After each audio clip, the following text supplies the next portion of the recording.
you strike me down, I shall become more powerful than you could possibly imagine. We are less than 2 days away from a new set of reward cards coming to the game. My last Splinterlands video that I did, I broke down all 43 cards that are coming, and at the beginning of that video, I said that these were all subject to change and that they probably would change a little bit as the maps tested things on the test server, and there have been some changes, some significant changes. We have 13 cards that have changed. So I went through and I compared all the cards from the first video that I did, then compared them to what we have now on the test server, and have laid out all of the differences here for you. So the images that you'll see here are kind of low quality, as we don't necessarily have media files for these cards yet, and I was just taking screenshots of videos or other articles or whatever else we could find.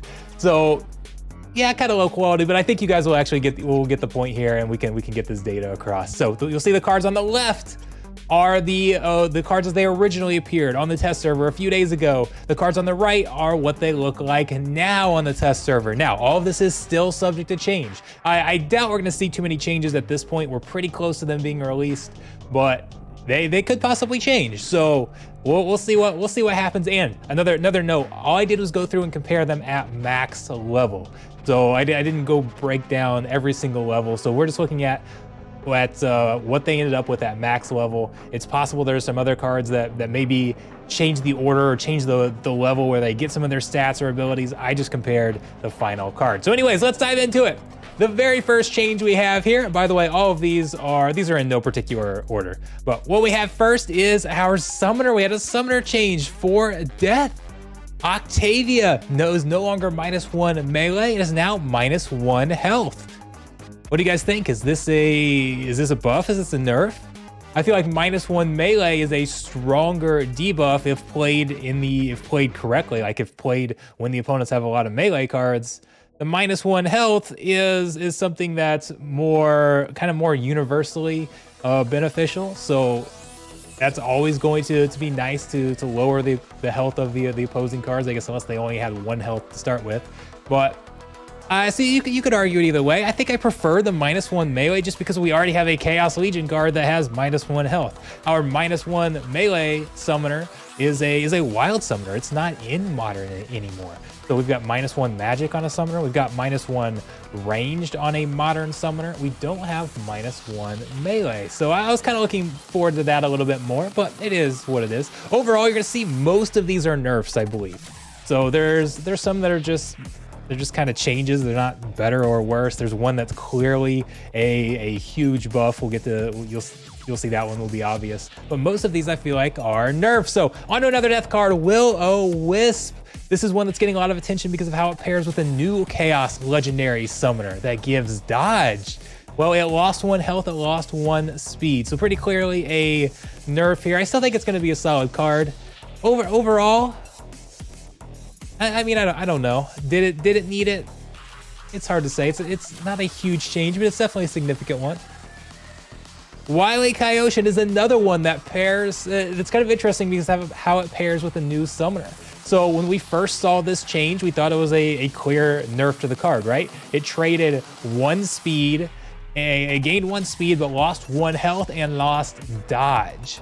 So we thought that was going to be a nerf, but then the new summoner grants dodge, so we can get that dodge back. And if it's getting that dodge back, gaining 1 speed at the expense of 1 health, I would consider that a buff.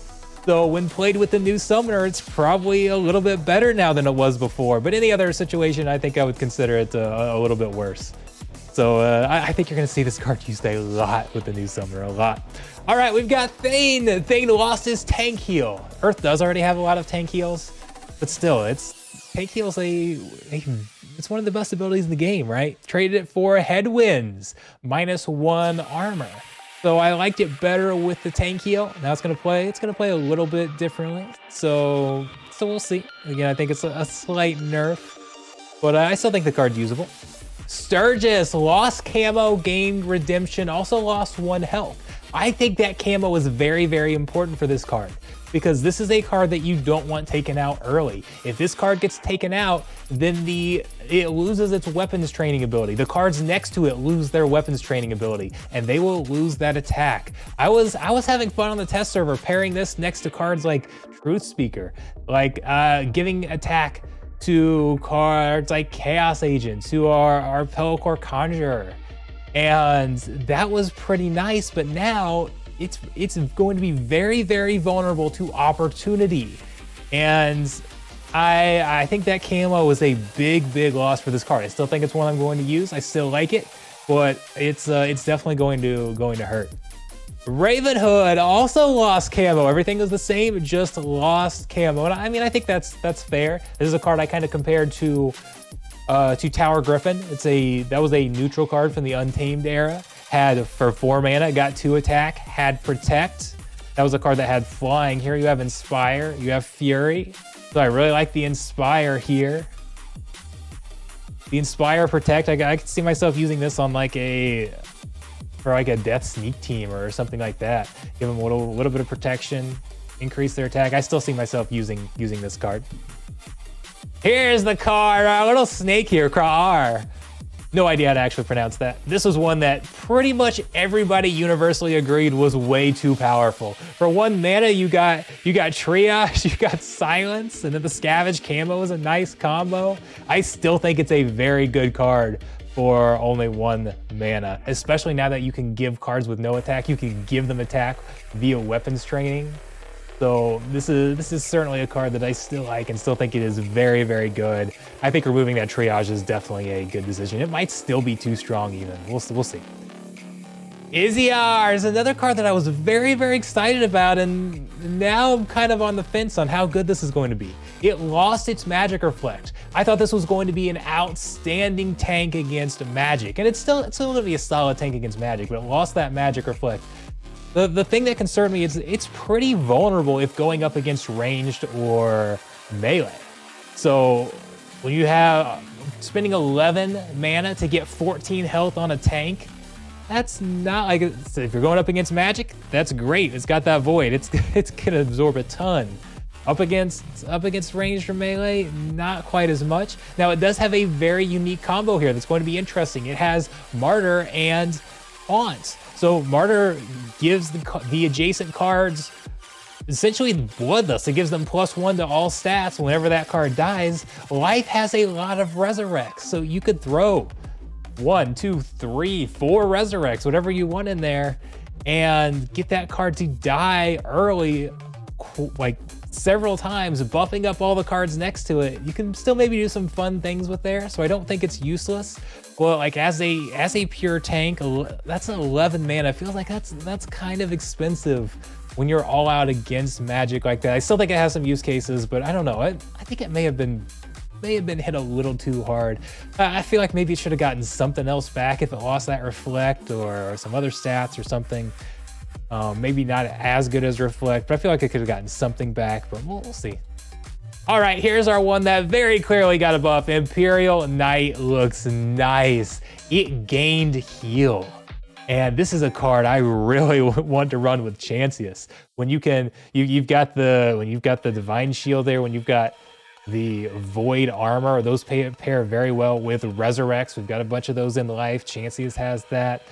Repair, the Void Armor and Repair pair very well together. Run with Chancius, you can get a heal, you can get his own heal, you can get the Repair in there. This feels like a very, very strong tank for 7 mana. I think I'm going to like this one. I think I'm going to use this one a lot. I don't know. This one might be too powerful. I don't know. We'll see. I really, really like that card though. Hulk lost shield, gained Void Armor. Not quite as good against ranged and melee anymore. A little better against Magic.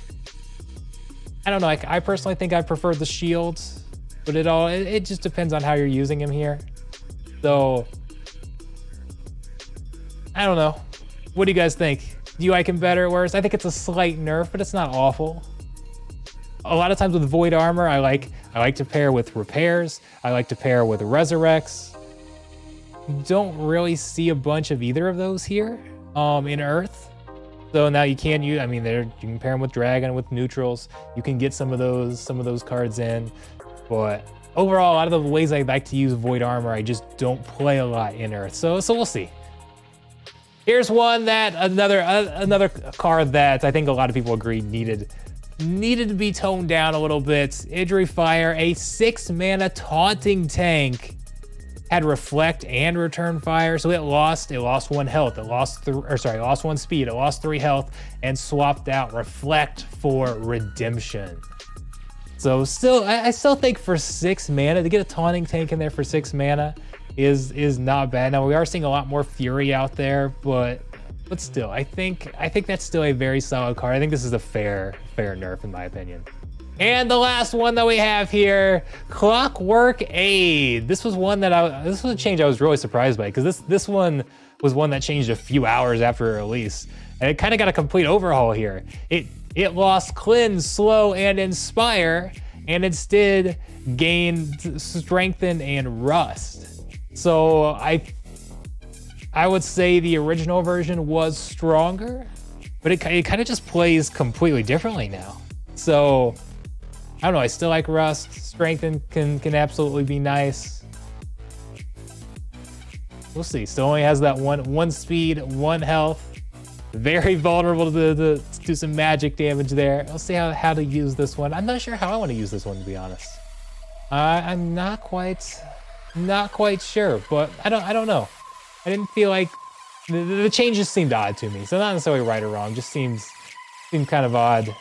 I feel like I was more likely to use the one on the left. Even then, I wasn't sure I was going to use it a ton. I thought it was going to be very niche situations where I used it. So I don't know, we'll see.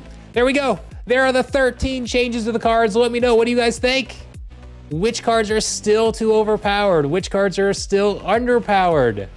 Do you like the changes? Do you feel like some were unnecessary? I shouldn't say unfair, but unnecessary. They haven't been released yet, so I don't think it's right to say anything was unfair. It's not like you bought these cards and then they changed them on you or anything like that. None of these have been released yet. We'll see if there are any more changes over the next few days before they go live. I am super excited for these cards. I can't wait to start farming them up and playing with them. You know we're gonna have some videos coming on them. It's going to be interesting though. A lot of times when new reward cards comes out or new sets come out, I will go out and just buy them up myself so I can make lots of videos on them. I can't do that anymore. So I don't know, we're gonna have to start with, maybe I can get some accounts. I think I might try to get some accounts, some of my higher league accounts, and get some alts out and try to farm some reward cards at higher leagues and then drop down to like bronze or something like that. And maybe I can quickly get them max for bronze league or max for silver league and go make some bronze or silver videos. Well, we'll see. I don't know what my strategy is going to be like there. We'll have to see. I'm still kind of, we still don't know how many of these cards we will get. We know that there's going to be multipliers, so you can now pull more than 1 card from a single chest, but we don't know what the multipliers are and how long is it expected to take to max these out for your league. Is it something we'll max out in a month, in 2 months? Is it going to be 8 months, 9 months? We don't know. So who knows how quickly I'll be able to get some content out around these, but I'm just excited about it either way. I hope you guys are. It's going to be fun. So enjoy.